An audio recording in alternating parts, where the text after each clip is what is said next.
This video we're going to look at email signatures. So just like we did when we did automatic replies for emails, there's two main ways that you interact with your email and it changes the way you do your signatures. So for some people, they'll use the Outlook app on their laptop. So this is what we call full Outlook. Other people will use Outlook in a web browser, what we call web Outlook.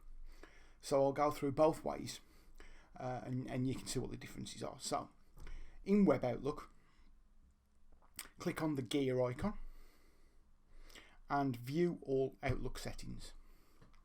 Then it is in a bit of a strange place. It's actually in compose and reply.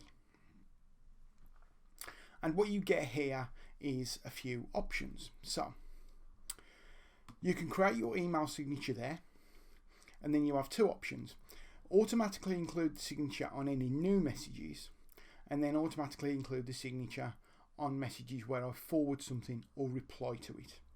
You'll see that when we move to full Outlook, we get a few more options. All you do is you assemble your signature into there. You can copy and paste pictures in there if you want to. As you can see, you can make things bold, italic, and then click close. It will save it automatically.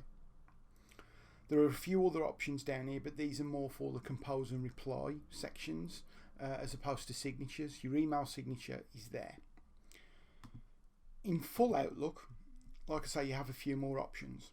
To get there in full Outlook, if you click on New Email,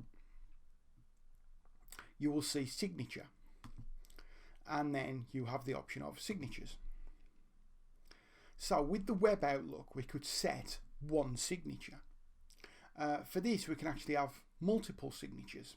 So we can just click on New, type in name for the signature. So you'll usually have a main signature, and then you assemble your signature down there, name, job title, office address, those sort of things. You can then decide if you've got multiple email accounts, which email account it's assigned to.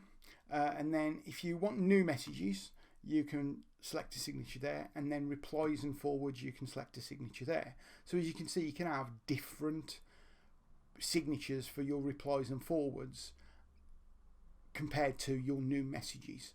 That's an option you don't have in web Outlook that you do have in full Outlook. And also, even though there's only one email address on here, if you've got multiple email addresses, you can have multiple signatures that link to all the different email addresses. Whenever you make any changes to the signature here, you will have to hit the save button. And as you can see, you can also delete a signature if you want to, or you can rename it. Then once it's set up here, you just click OK. What you can also do inside the email is you can actually click on the signature and pick a signature, and it will insert that signature into an email. So you could actually have multiple signatures, and although you could set one to be specifically for new messages, one for replies and forwards, you could also have some others, and if you're sending it to specific people, for instance, you may want to change your signature for those people, and you can just click on signature there and pick a different signature, and it will put it in for you. So yes, with web Outlook, it's just going to the gears, view Outlook settings, and compose and reply. And then for full Outlook, we just open a new email message and go to signatures, and then we can pick what signature we want and click on signatures and actually edit, rename and delete them.